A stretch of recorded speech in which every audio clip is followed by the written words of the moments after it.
research project is on financial stress reduction. I'm Travis Garvey. Eli Tomas. Donald Schnarr. I'm Wyatt Wardle. So the topics that we're going to be covering, we're going to go over the introduction, factors of financial stress, and then the literacy of financial stress, as well as the hypothesis 1 and hypothesis 2. And then from there, we're going to cover our independent variable and dependent variables more in depth, and then finally the survey idea and plan.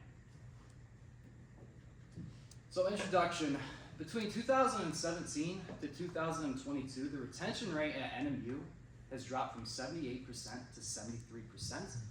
And in that same span of time, the price of tuition has increased from $14,000 to $17,300. So that is a 25% increase within 5 years. You guys know when Northern started? 1899. That's crazy. Yeah, yep. So throughout the history of the organization, the institution, tuition has rose, and it's fluctuated a lot, but it's safe to say that recently it's been more drastic. It's a 25%, that's a huge amount of money. And that leads to financial stress to the consumers.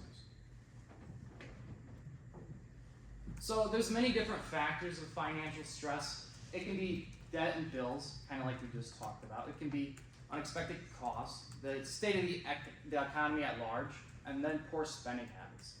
So I have a little bit of an activity. I want you guys, one person from each of your group, to use the marker that I gave you guys and write, because of one of these things, because of having a bill that you have to pay, what behaviors or actions would that lead you to do? And just write it right up there. Could just be how it makes you feel. Yeah. However, whatever. It can be a feeling it brings about, an action that you might take. Yeah, that's fine. Just however you respond.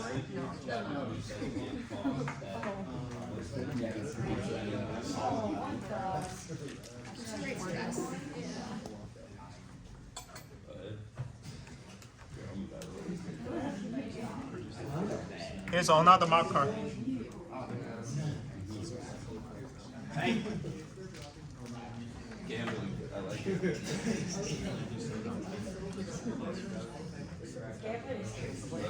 Stress.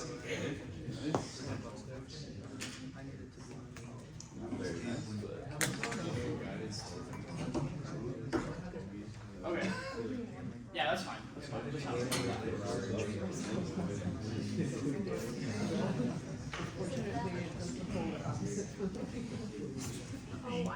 Alright, thank you guys for doing that for me.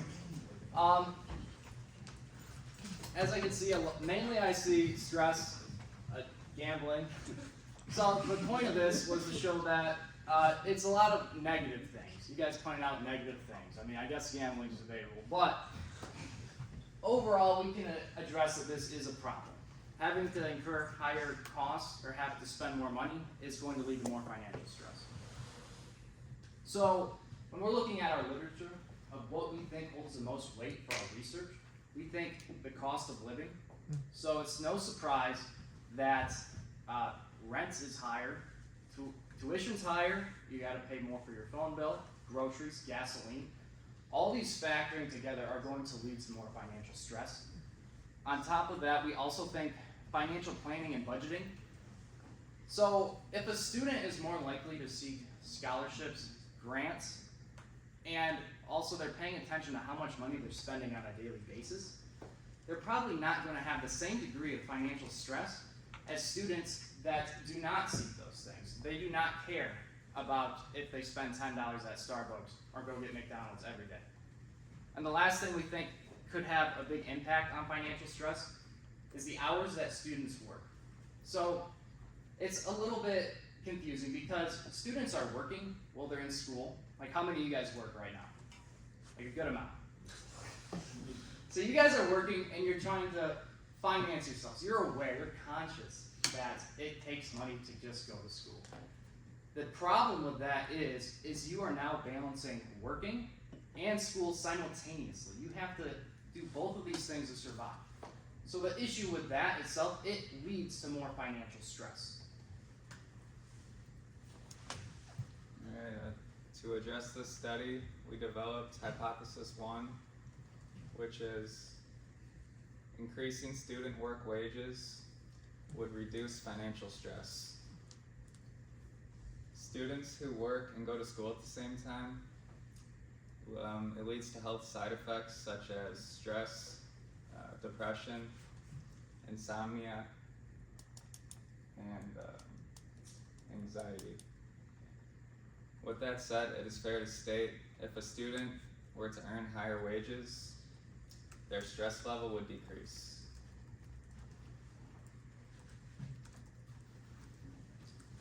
A relevant question to address is how can college students increase their work wage to reduce financial stress?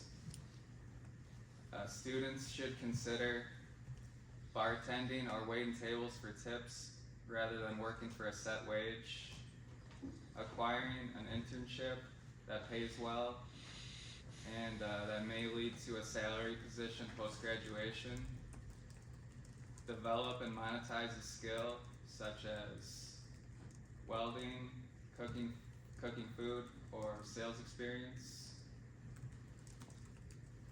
We also developed Hypothesis 2, which is students who have a clear housing plan are less likely to have financial stress.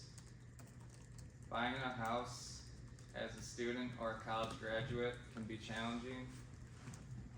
Adding a mortgage loan on top of college debt is a challenge for anyone or any college graduate who doesn't have external help. A relevant question to address is how can college students buy or purchase a house when they graduate? Students should consider understanding the investments needed to become to buy a house. Implement a plan to save for a down payment. And ensure their credit score is high enough to obtain a mortgage loan. I'm going to be breaking down the dependent and independent variables that Donald just discussed in our hypotheses. As Travis talked about, tuition has increased 25% over 5 years, which is it's kind of an absurd amount, and that puts a lot of strain on college students who already have a lot of things to worry about, on top of getting good grades, finding a job, paying for rent. Financial stress is defined as the psychological stress resulting from a perceived lack of financial control. Based on this definition, can I see a show of hands for people who have experienced financial stress? A majority of people, if not everyone. You're not alone. Ohio State University conducted a study that found 72% of college students experience financial stress, which is an alarming amount on top of all the stress that they have to deal with during school and getting good grades. We want to see how financial stress is affected by our independent variables, and we want to come up with solutions on how to mitigate financial stress. Our first independent variable is student wages. Common sense will tell you that the higher a student gets paid, the more likely they'll have less financial stress.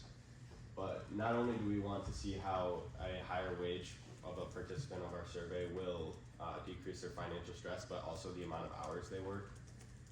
Because we're assuming that the lower the wage, the more hours you'll have to work, which means you'll have less time working on school and taking care of yourself, like working out and self-care. I thought that this study was a good example of how student wages have failed to increase with the increasing cost of tuition and room and board. This study looked at 800 hours, which was found to be the average amount a student could work overall during the summer and during the school year if they worked part-time. And in the 1990s, this 800 hours of work, if a student was receiving minimum wage, was able to cover 100% of the average cost of tuition and a large majority of room and board as well. But as you can see, with the rising cost of tuition and room and board, now if a student worked 800 hours on minimum wage, they'd only be able to cover around 50% of tuition, and that'd come close to covering the cost of room and board as well. Our second independent variable is housing situation. Housing is a large cause of stress, not only in college students, but for everyone. And we want to measure the housing instability and see how that affects our participants' financial stress. I think we can assume that, obviously, housing will affect stress, but we want to see to what level a student's instability or stability will affect not only their current housing situation, but their future housing situation outside of college. We'll be using the Likert scale, so it'll be measuring their degree, like their attitude based on how they feel about their current housing situation and their future housing situation. So I'll be going over our survey idea and survey plan. So first, to start off with our survey idea, we're looking to see how housing plans and work wages may relate to financial stress levels of students. We're gonna look into information from young people in general. So we're gonna really look forward to hearing from NMU students, but if we need to find other people to fill our survey, we're gonna have to expand to other young people, maybe at different universities, other places around the state, and besides just our NMU students and like current NMU students in general. So the survey will be online and it's gonna be able to be completed within 3 to 5 minutes.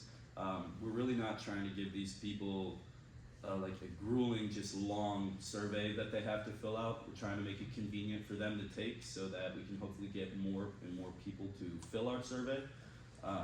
And the online, we just put it online to make it easy for everybody. I mean, how many of you guys have like a smartphone, laptop? By like show of hands, I'm guessing it's everybody. So this way you'll easily be able to do that, and like you'll be able to do it on the fly, so it won't be too big of an issue. Even if you only have 3 minutes to fill this out, click a couple of buttons and submit it.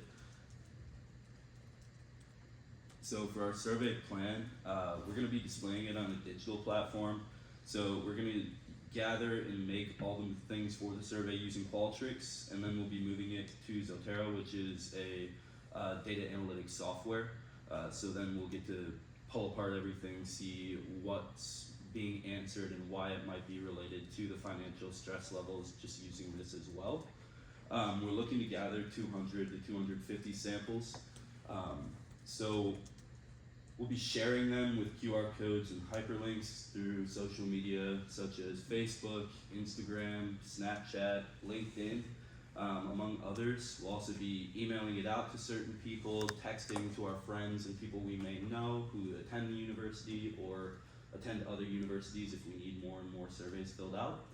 And we're also going to do face-to-face communication. So we're looking to aim at the first floor of Jamrich for the face-to-face, seeing as that's a really high traffic area for the university and for the campus in general. We'll be able to hopefully reach out to a lot of people even if we don't know them, ask them and hope like incentivize them with something like a snack or something like that to fill out our survey. It'll just be really quick. We'll catch them going to class, leaving class, maybe just studying in the open areas by Starbucks or by the old library over here. So we're really hoping to reach that maximum amount of 200 to 250 students, and we think it'll be doable if we use all these resources at our disposal. So that'll be everything for us with that. Do we have any questions?